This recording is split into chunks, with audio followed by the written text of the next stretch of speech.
টানা ষষ্ঠ দিনে সেই ইসরায়েল ও যুক্তরাষ্ট্রের লক্ষ্যবস্তুতে আরও শক্তিশালী হামলা চালাচ্ছে ইরান।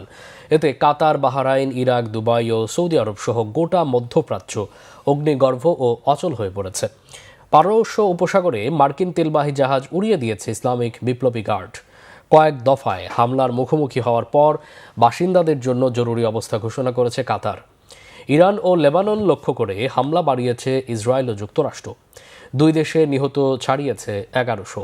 ইউরোপকে ইরানের হুমকি থেকে রক্ষা করতে যুক্তরাষ্ট্রকে সহায়তার হাত বাড়িয়েছে ন্যাটো।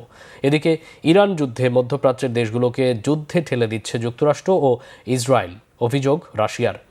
এই পরিস্থিতিতে প্রাণে বাঁচতে মধ্যপ্রাচ্য ছেড়ে পালাচ্ছে হাজার হাজার মানুষ। শহীদ আরাফাতের ডেস্ক রিপোর্ট। প্রতিপক্ষ সংখ্যায় বেশি হলেও যুদ্ধের মাঠ ছেড়ে পালায় না ইরান। টানা ষষ্ঠ দিনে এসেও ইসরায়েল ও মধ্যপ্রাচ্যে যুক্তরাষ্ট্রের একের পর এক লক্ষ্যবস্তুতে হামলার পর সেটি আবারও প্রমাণ করছে মুসলিম প্রধান দেশটি। অচল হয়ে পড়েছে ইসরায়েল। দেশটির রাজধানী তেল আবিব সহ বিভিন্ন শহরের সুপারমার্কেট ও গ্যাস পাম্প লক্ষ্য করে হামলা চালাচ্ছে ইরান। রয়টার্স সহ বিভিন্ন আন্তর্জাতিক গণমাধ্যমে উঠে এসেছে ক্ষতিগ্রস্ত সেই সব ভবনের ছবি।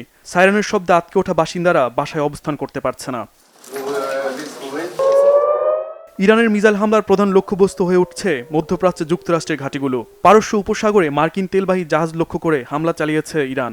ইরাক, কুয়েত, দুবাই, কাতার, সংযুক্ত আরব আমিরাত, সৌদি আরব ও তুরস্ক সহ আজারবাইজান পর্যন্ত পৌঁছে গেছে ইরানের মিসাইলের বারুদ। বৃহস্পতিবার শুধু কুয়েত, বাহরাইন ও সংযুক্ত আরব আমিরাতে যুক্তরাষ্ট্রের 20টি টার্গেটে হামলা চালায় ইরানের ইসলামিক বিপ্লবী গার্ড সদস্যরা।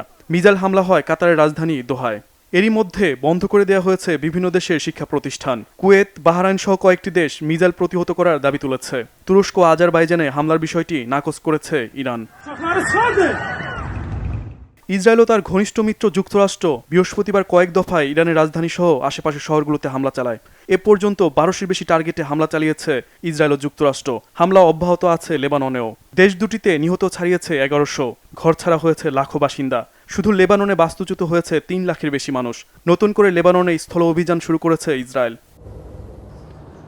এদিকে সাইপ্রাসে ড্রোন হামলায় ইরানের জড়িত থাকার বিষয়টি অস্বীকার করেছে যুক্তরাজ্য। তারপরও দ্বীপটি সুরক্ষায় সেনা পাঠাচ্ছে ইতালি, স্পেন, ফ্রান্স ও নেদারল্যান্ডস। ন্যাটো ইউরোপের নিরাপত্তা নিয়ে শঙ্কা জানিয়েছে। পশ্চিমা জোটটি জানিয়েছে ইউরোপকে রক্ষায় ইরানের বিরুদ্ধে যুক্তরাষ্ট্রকে সহায়তা করতে তারা প্রস্তুত। ইরানে হামলার জন্য যুক্তরাষ্ট্রকে নিজেদের মাটি ব্যবহার করতে দেবে না ইরাক।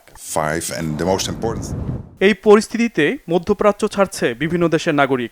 যদিও বিমান চলাচল স্থগিত সহ নানা জটিলতায় দেশ ছাড়তে বেগ পেতে হচ্ছে ওই নাগরিকদের। প্রশ্ন উঠছে, এই যুদ্ধ আর কতদিন টেনে নিতে পারবে ইরান? কতটা সক্ষমতা আছে দেশটির? আর যুক্তরাষ্ট্রই বা কখন এই যুদ্ধের সমাপ্তি টানবে? বিশ্লেষকরা এসব প্রশ্নের সহজ কোনো উত্তর না দিতে পারলেও বলছেন, ইরান যুদ্ধ মধ্যপ্রাচ্যে অচল অবস্থা সৃষ্টি করেছে, যার ধকল বইতে হবে গোটা বিশ্বকে।